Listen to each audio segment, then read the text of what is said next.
It's been a while, but now it's time for Random News by Random Yoko. So this video is going to be dedicated to our foreign friends who are concerned about Japan or the relationship with us.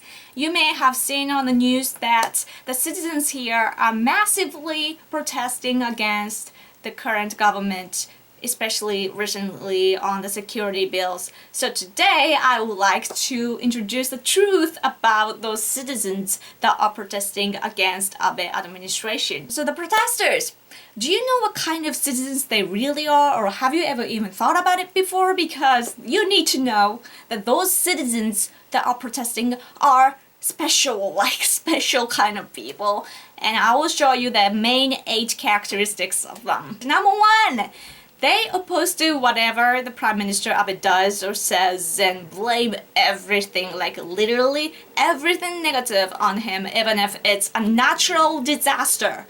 I'm serious. I'm like, Prime Minister is only a Prime Minister and he's not God. Number 2, they insist that they want democracy while they actually have it. One thing to note is that it's far from the protest in Taiwan or Hong Kong where the young people are fighting against the Chinese Communist Party. Because as you can see, the protesters in Japan are fighting for the Chinese Communist Party, even though they're Japanese. Just so you know though, all the politicians here are elected by our votes. Prime Minister Abe was basically chosen by us, and the cabinet support rate has been good. Yeah, election rules. And what is supposed to be done when you don't like new laws is to pick good politicians next time and have them change the laws for the better. That's democracy. On the other hand, though, the protesters here are just insisting selfish nonsense. They are like, oh, I don't like this, Abe should quit and die. And I'm like, what the... Just shut up already, you know? Number 3, this is funny, but they believe that the Prime Minister Abe is a dictator. If our Prime Minister was a dictator like they insist, you know that those people would have been all killed a long time ago. Or at least they wouldn't be able to be doing what they're doing right now. It's as crazy as you calling President Obama a dictator. That's what's happening. You see, they're a little... crazy up there. Number 4, some get paid or get financially supported to do the things that they're doing, meaning that it's their job to protest. We can find the envelopes of the paycheck sometimes, and there was this case, this female college student accidentally confessed on Twitter that she gets her traveling expenses by the Japanese Communist Party for her mission. I'm jealous. Number 5, they call themselves pacifists, but they are the total opposite.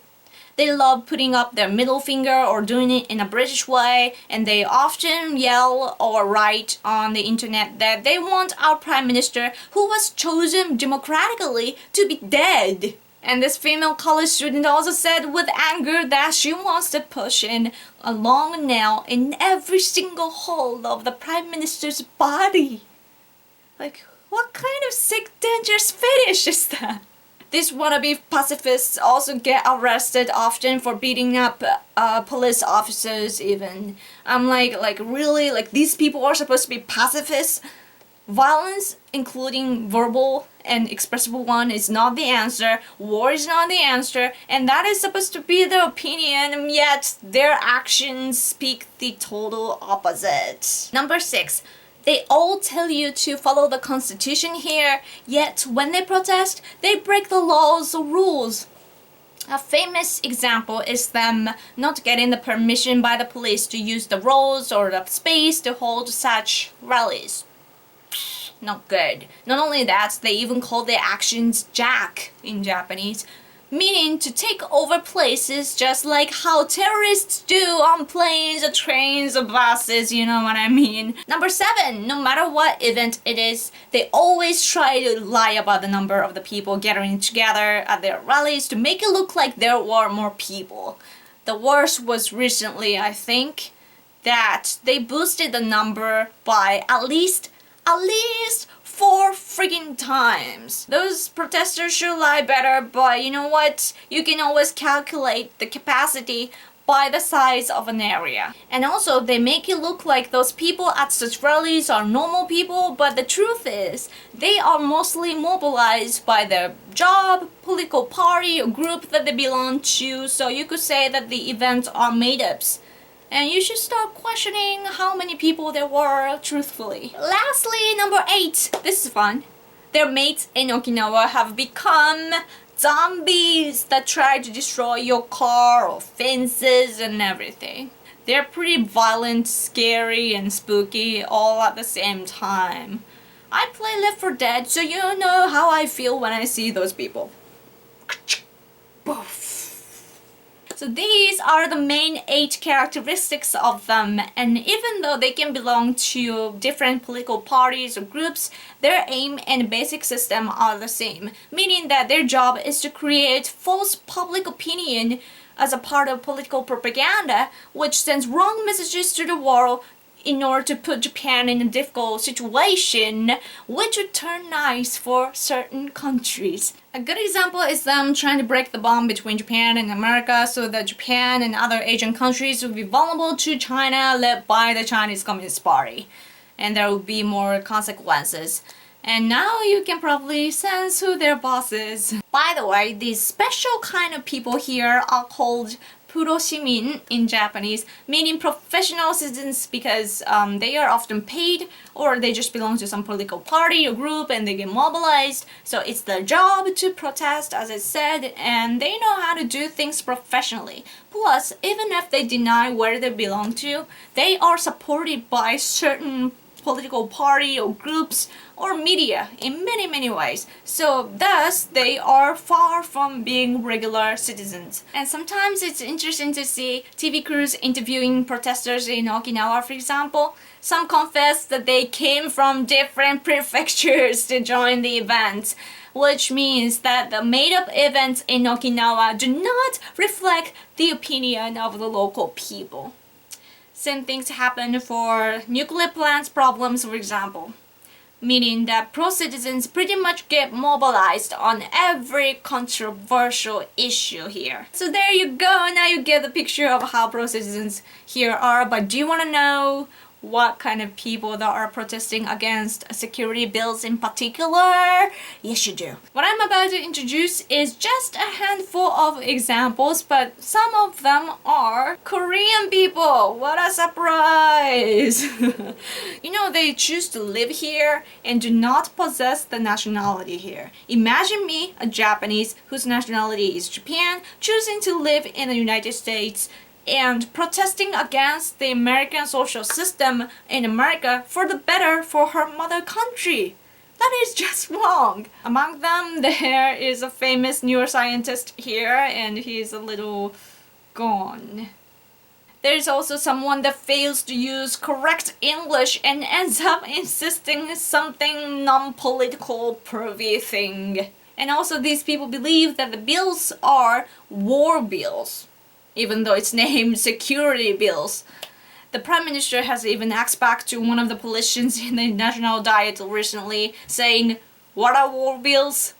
If you didn't know, the security legislation's aim is basically to allow Japan to exercise its right to collective self-defense and to expand the roles of Japan's self-defense force abroad for supporting the United States and other allies, meaning that if your country has military, then your country already has a system that Abe administration is trying to pass. However, those anti-security bills people are bashing it. So it's like they are calling the 90% of the world with military evil, and that all those countries are trying to start wars with each other and blah blah blah, and it's just pointless because some countries are in fact in wars, but that is not because they have their military system, you know what I mean? As for students, there is this group named SEALs, and I'd say that they are the center of the anti-security bills actions here.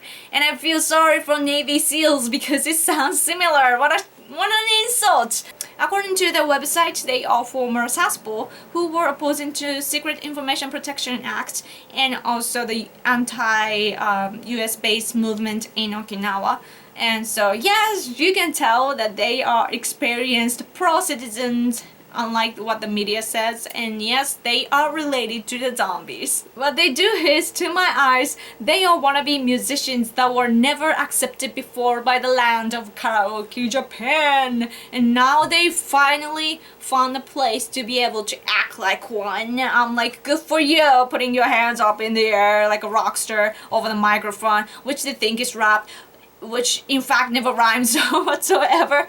They just repeat the same thing with no content over and over again on the same simple rhythm without any music sense. That's not music, that's just noise coming from a musician. It doesn't look like political demonstration, it looks like some kind of spooky religious organization thing.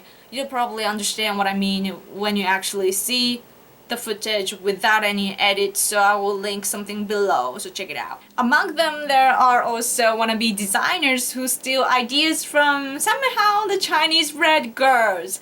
How dangerous! Their logo seems to have meanings that I don't want to know, and this girl even wore a red armband like them too. It's like she's saying, hey boss, we're doing a good job, look at my armband right here, we belong to you, or something like that.